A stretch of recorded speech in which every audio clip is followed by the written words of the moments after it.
everyone. Cranky Old Man YouTube channel. This is Kenny. Or I could say, hello everyone, this is Kenny. Cranky Old Man YouTube channel. My second video of the day. And this is going to be something that's very important. You know what that is? It's gun related. Everybody trains to pull out their gun and shoot it. Pull out the gun and shoot it. Pull out the gun and shoot it. Pull out the gun and shoot it. But there's another thing that people don't necessarily practice. And this thing, that could be very harmful for you. Harmful, possibly deadly, possibly just slowing you down on whatever you're trying to do. And what I mean by that, if you watch the Donald Trump shooting, you had that one fat female who was so fat she couldn't find her holster and she couldn't put her gun away. And so she had to basically keep it out, and she decided just to keep it out and hold it because she couldn't get her gun in her holster. But that's something you need to train for. And you can do this at home all day long. You go in the bathroom at work and you train there if you're allowed to. Now make sure it's empty, okay? Don't train when you're training, stuff like that.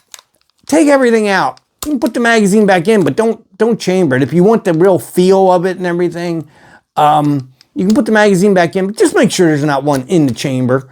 Okay, you don't want to accidentally do a discharge on here. But the thing is reholstering. You need to practice that.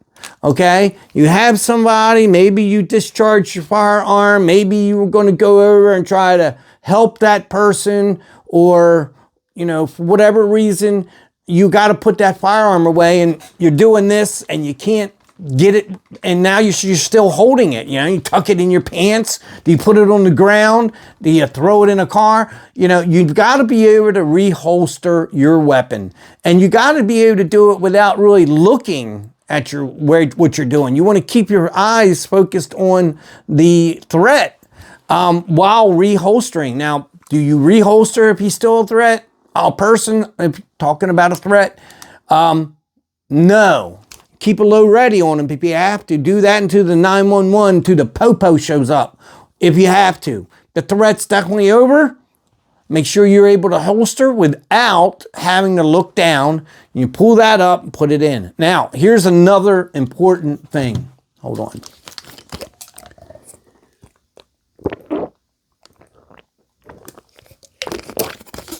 My doctor says this is terrible for me because it's Gatorade. And Gatorade has a lot of potassium in it. And I'm not sweating it out because I'm not a runner or anything like that. So I probably have higher doses of potassium in me. But anyway, practice. And back in the day, when I used to be a runner and a gunner, I had a soft Safariland, Bianchi, and DeSantis leather holsters. We didn't have lights to worry about. We didn't have red dots to worry about. All we had to do is get it in there. And it wasn't a flat pancake holster. It wasn't a rigid holster, but it had enough that you could at least get your front barrel started and then slide it in and clip the clip closed. But nowadays, with the invent of the Kydex and people with lights and optics and everything, there's so many different holsters out there with lights, without lights, with optics, without lights, you know, the whole gamut. So you need to also train with what you're carrying. If you're got a holster that you have to take the light off to use, but you train with the light on, well, then you should get a holster that accommodates the light and use it, because there's going to be a different feel while you're trying to reholster. If you have a holster that has an area for a light and you don't use a light, well, then it's going to be a little sloppy in there, and you don't want that either. So You want to get a good holster, anywhere you want to put it on your body, and it should match up to what is on your gun. And that's the way you train. And it's just as important to be able to put your gun away. You know, maybe, you know, you pulled it out. Okay, this guy's not a deadly threat, but he's still a threat. So you got your hand up, like pushing him back, and then you decide that you're going to holster your firearm. So you got to be able to do that. And, you know, if it has a locking device, relock it. If it's just a snap-in Kydex, get your hand up, put it back in there. Now you got two hands. If you can't get in your holster, you got one hand. You got one hand against a guy that's got two hands and 2 feet. So you got to be able to holster and be able to holster quickly.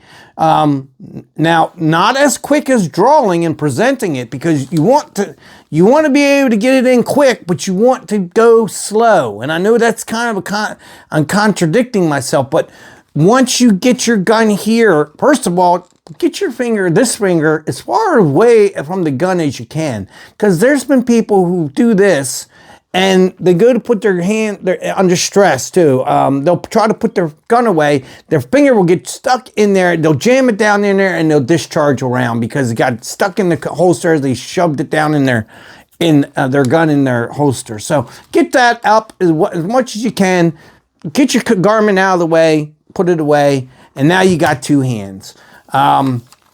That's very important, especially if you're still in some type of defensive situation where the gun's not needed, and you need to do something with it. You know, I carry mace with me as well. I did a EDC, old man's EDC, and you'll see I carry mace with me as well, or pepper spray, or whatever you want to call it.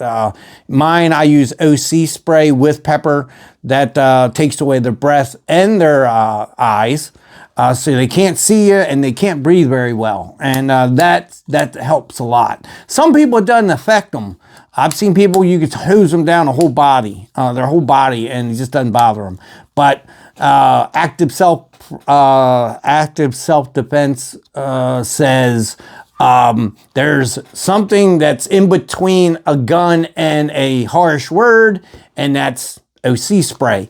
And yes, that, you know, you could pull out your gun, realize, okay, it's not a deadly threat.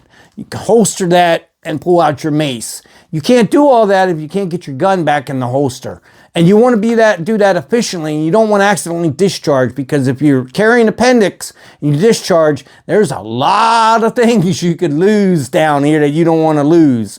There's a couple buoys, there's another part, and then there's also your femoral artery down here that, you know, if you strike that, you're gone in a minute, you know, unless you got a tourniquet on you.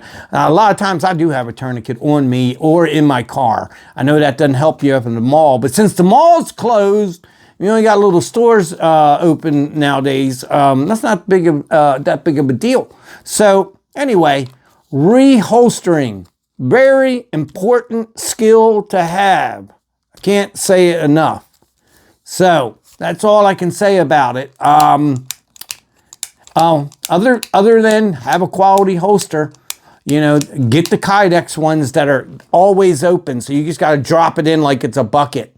You don't want a pancake holster, because you can't reholster one-handed.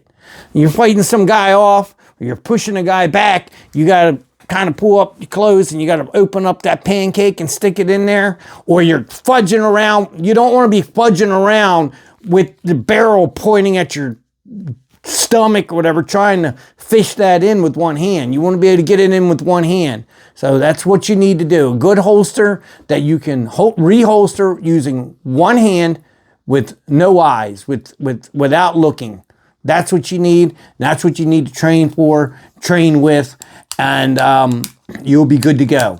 I'm not going to recommend any holsters. I have quite a few from quite a different makers, and if you're watching, Cranky Old Man wouldn't be opposed to getting a sponsor. You know, that's yeah, Cranky Old Man.